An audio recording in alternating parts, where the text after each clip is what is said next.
President Tinubu and First Lady demand urgent need for public apology from Minister Wike to the Mental Health Committee. Mr. Bola Tinubu, what is really making you afraid to address Minister Wike's flagrant disregard for our nation's values, constitution, anthem, and the ethos embodied in our national flag? A demanding cry for presidential action to elicit a public apology from Minister Wike to the mental health community. As a psychologist deeply committed to the psychological well-being of our nation, Nigeria, I write with a profound sense of urgency concerning a recent public statement by Minister Wike, a minister of the Federal Capital Territory, that has caused considerable distress within the Mental Health Committee and the broader public.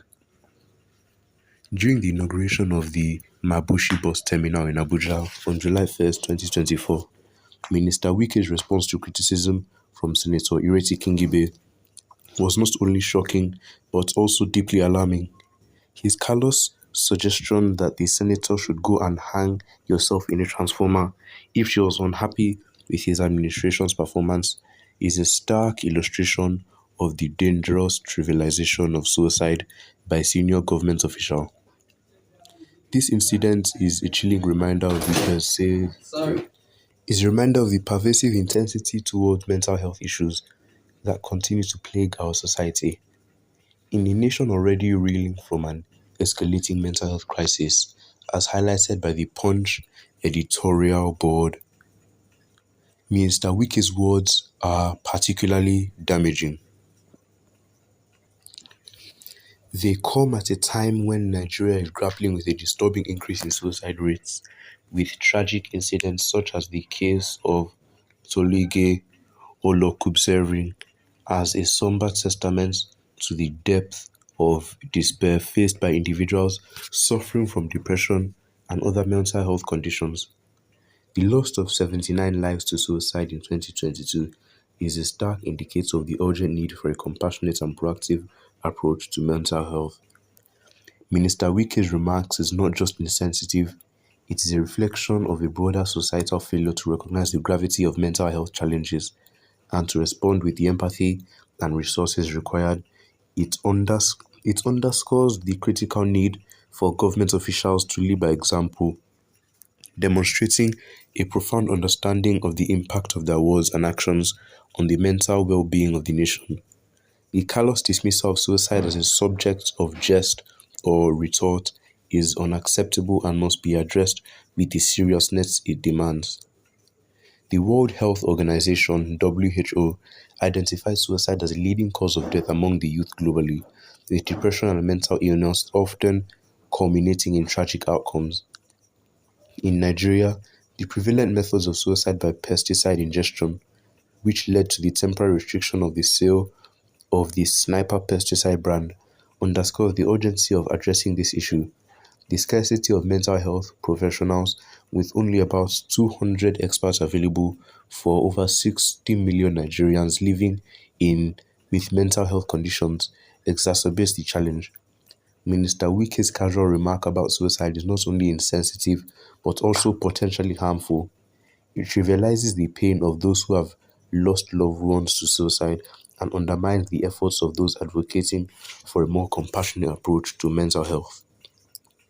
Such statements risk normalizing a dismissive attitude towards suicide, further stigmatizing mental health issues, and potentially influencing vulnerable individuals in dire ways.